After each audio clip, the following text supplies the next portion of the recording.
Barnstable this morning. Nice to be back live on the air, and joining us live in studio, Town Manager Tom Lynch. Tom, good morning. Good morning. It's a rather serene picture behind us, unlike what we have experienced over the last couple of days. Absolutely. As our DPW director said, he called it an epic storm, and I think that it was definitely an accurate description of that. So, of course, let's go back to Monday when we start hearing the forecast, and talk to me a little bit about what goes through your mind and how that sets plans into action. Well, on Monday, the chief, who's our emergency preparedness coordinator, called a meeting over at the police station, DPW, all the fire departments were there, Marine Environmental Affairs, Community Services, Town Manager's Office, schools were all together to plan for our response to this. Now, we've been through this several times. The predictions for the Cape, if you were watching all of the statewide news, was between 6 and 12 inches. Now, I think they were right on with the prediction of the winds. And although, while I expected it to be windy, I didn't expect the unrelenting winds that we got.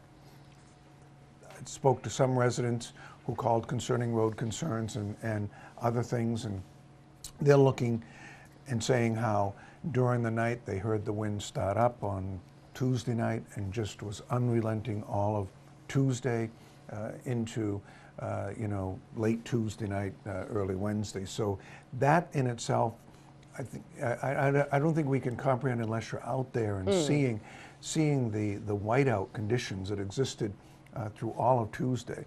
So when DPW Commissioner Dan Santos starts talking about the conditions out on the roadways and how the plows are trying to keep up with just the main roads that are out there, think of those 60-mile-an-hour winds and the snow blowing sideways. I'm watching some of the local news stations, Channel 457, NECN. There were points of time where they were talking about light, fluffy snow, and if you went outside, you felt pelted by the snow we had here. It was really, it was painful. If you were listening to officials talking about the storms winding down at 4 or 5 on Tuesday, we had some of our heaviest snowfall and heaviest winds during that same period of time. So I understand with a forecast and coming out of the Boston area, they're focused on the major cities and looking at many of their concerns. I think there was an underestimation of the impact that we were having right down here on the Cape. There are several things that have already been mentioned this morning that I thought were interesting is DPW Commissioner Santos was talking about the time that he got stuck up by the Rotary. Right. As soon as the state diverted resources away from some of the state roads, and in particular the Rotary area, those individuals who were out traveling, hopefully for justified reasons, I think one thing we're going to look at is when we're talking about these travel bans, is there a way to locally impose certain bans, because the lidded vehicles became a real problem. And again, when I was contacted about it and asked if we could help move them or how we participate, I naturally gave permission right away to do that. We needed to keep those roadways open. And once they were stuck, it just backs it right up. I will point out two things I saw on the way in this morning, traffic-wise. There was a big tractor-trailer truck jackknifed on West Main Street. Looked like it was down near the Honda dealership. So people they're feeling a backup, that's it. And then when I came into the West End Rotary, a smaller pickup had some mechanical difficulty, had already been stopped. The other plow that was behind it stopped, and fortunately, folks could squeeze by and go down Main Street, but if they had wanted to go around the Rotary, they were stopped from doing that. So there's going to be that type of delay. And I think all your cautions, I've heard it from the chief and others, to leave yourself enough travel time today and understand that there may be some of the roads that are narrower than you would normally anticipate. that sort of activity is out there. Now imagine you're in that situation. There's a 60-mile-an-hour wind, and you know that it's blowing and gathering up. We've all, and I saw some of the pictures that were out there, and I've got some from my house I'll have to send in. All of us experienced that drifting that was there. I've still got one door, it's on the side of my mailbox. I'm not getting mail for till after the weekend, I think. All of that drifting that you experienced in your own yard in different areas is all over the roads yes. and the towns, town byways that we were trying to clear up all of Tuesday. We will, of course, go back and try to assess what happened with some of the state road clearing, and as Dan Santos already pointed out, we had to pull resources off of our main roads to help with that, because we were hearing of ambulances backed up. But you know, I have to say that the overriding theme of any response to a storm is public safety. Yes. We start from that perspective. Believe many people may know now that we keep crews available just for our police and fire departments. So if they need to respond to an area that hasn't been plowed, a secondary road, or even one of our main roads that needs attention, they're there to jump in and help, to be sure that if someone has called 911 with a medical emergency, we're out there, can clear the way, and that the ambulance can safely transport the individual back down to the hospital. When Dan Santos was talking about the plan and how they wanted to go 12 on and 12 off and work that out, he and I got together on that and took a tour on Wednesday morning, and it was just coming down Main Street, Hyannis, to see the height of the drifts. Yes. We were out clearing sidewalks, trying to open up for businesses that were going to be able to open, but you began to get the magnitude of snow that was being moved. We're driving down by the Steamship Authority, and the NSTAR trucks were backed all the way out of the Steamship Authority along South Street, practically to Pleasant Street. Right. Certain cars going into the passing lane had difficulty getting by. That was backing up. So I was able to call the number for the police. Sergeant Sweeney answered, got someone right on it. But the sort of thing that we're an emergency vehicle coming down at that particular point in time, we needed that response, you know, right away. So the police were very good about doing all of that. The other thing that I had some time to do, and I know my assistant town manager, Mark Ells, did this many, many times, went to the dispatch center just to observe what's happening. It's constant activity. We have, fortunately, individuals like Richie, who's there answering all the calls that are coming in, redirecting to different areas, making sure that intersections are getting cleared. When a vehicle goes down or needs additional sand, trying to pull that off in a way that they can replace it with another vehicle. I heard 3 emergencies while we were there. So, you know, directing someone over to the Bone Hill area over in Comaquid, you know, which is a hike, but recognizing that once you have to move that front end loader, which is going to take some time to get into that road, that's what you have to do. And he's trying to juggle all that through the course of the day. The communication that goes on, I'm naturally in contact with Dan Santos and with Rob Steen, the chief of police. Assistant town manager and I are often coordinating different responses that people may bring up. I also feel it's part of our responsibility to communicate both with our elected officials, because they often have newsletters and contact with constituents in their area that they may want to put information out on.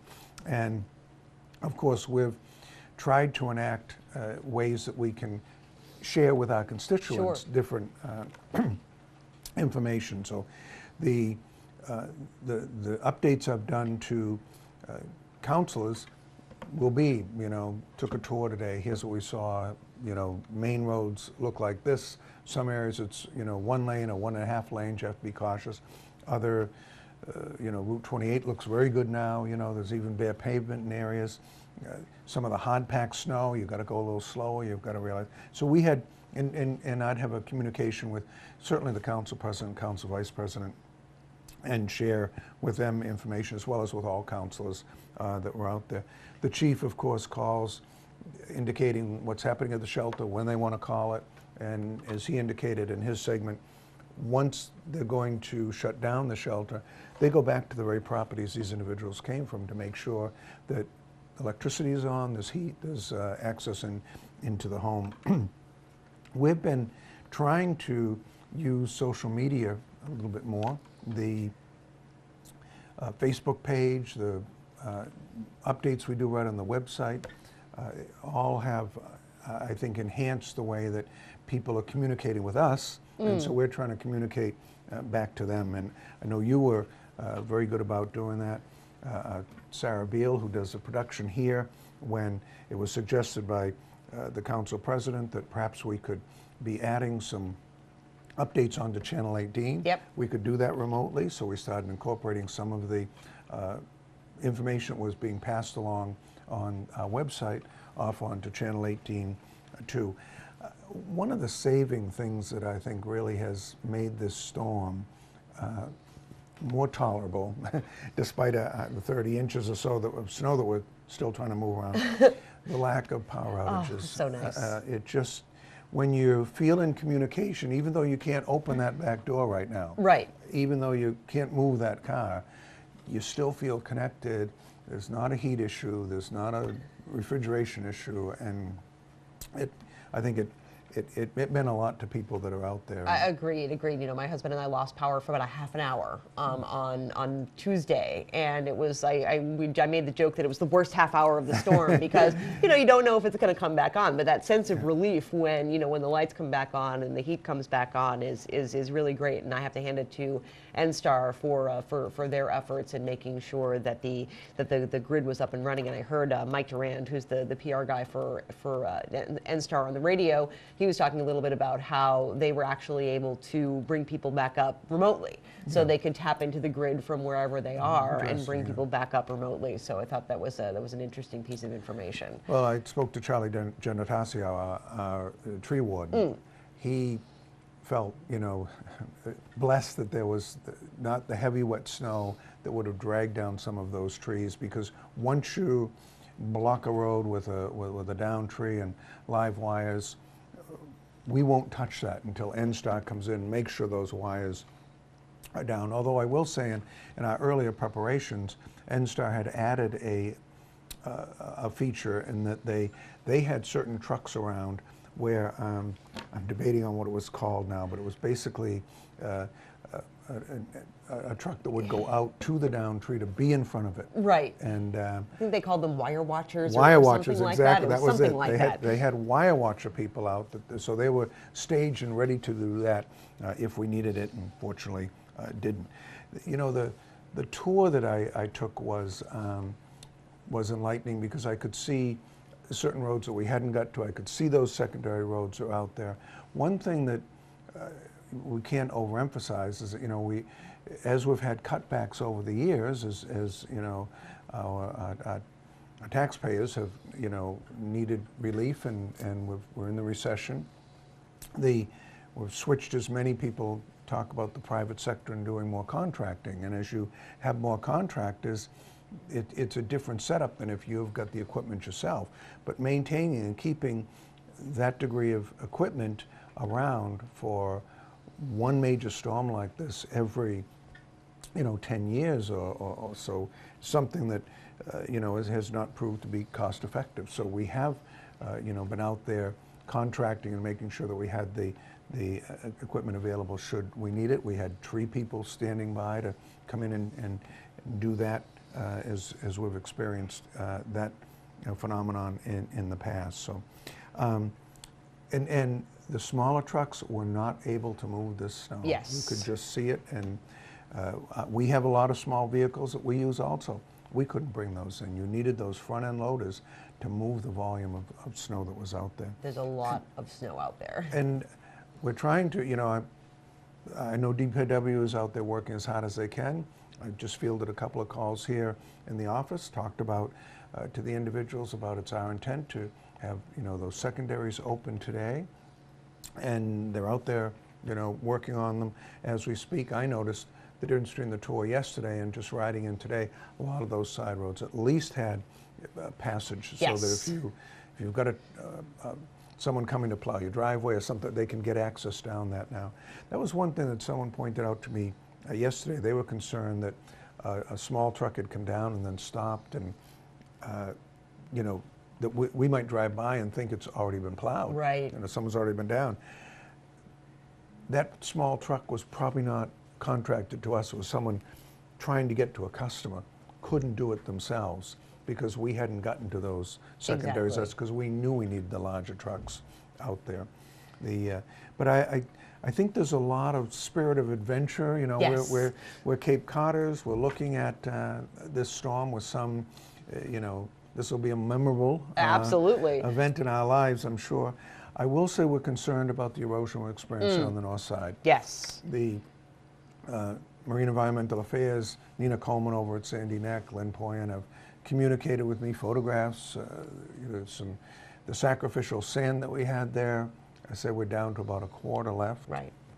These storms seem to be gathering in velocity and ferociousness, and so we've been doing a lot of stopgap measures. We've got some funding that we'll be proposing for a longer-term solution, which we hope will be 5 to 7 years out there. But even that will be money that's going to, you know, be washed away eventually, and we're going to need a more permanent solution. So sure, and I think we're going to try and have our Sandy Neck Beach Park manager Nina Coleman on the show tomorrow to talk a little bit about that. Some really impressive pictures that she sent our way over the weekend that we posted on the town's Facebook page, and really kind of scary to see what went on over there. But I think thankfully the sacrificial sand was in place, yes, so the damage wasn't any worse. So a couple more minutes left, Tom, as we dig out. Of course, Town Hall is back open again, business as usual. What's going to be the focus for the next couple of days?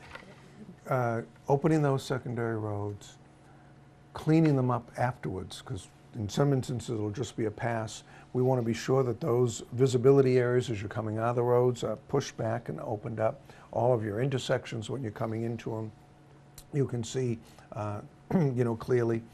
I think I've been impressed with the patience of the majority of our individuals out there. They understand that this is a very difficult storm that's been experienced statewide.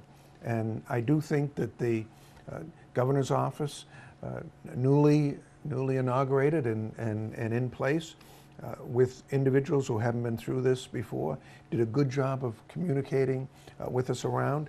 As I said, we'll assess how you know, state resources impacted our area, and I know they want to hear and learn from that. We're very pleased with the communication that we get from the Massachusetts Emergency Medical, Management Agency, because we hear from them regularly as to what's happening. And our own team that's been out there that has tried to assist our citizens as much as we can. So hopefully it'll be clean, and as the chief said, we'll pray for rain tomorrow and not snow. But absolutely, it's and I believe Main Street will be open. You may want to use the back lots or the town hall parking lots. Yep. Some of the park on Main Street is going to be different, but there'll still be sidewalk and access into our economic centers in Osterville and Bounceville Village, Centerville, and over here in Hyannis. So right. And, you know, we don't get this weather often. Where some people say, "I love snow." Well, here's your chance to enjoy it. Here it is. Well, Tom, thank you so much for joining us, and thank you for your attention to the issues over the next couple of days. And we will talk with you again on Monday. Have a great day. Thank you very much. Thanks, Tom. Tom Lynch, our town manager, will be back with the wrap up of the show in just a minute.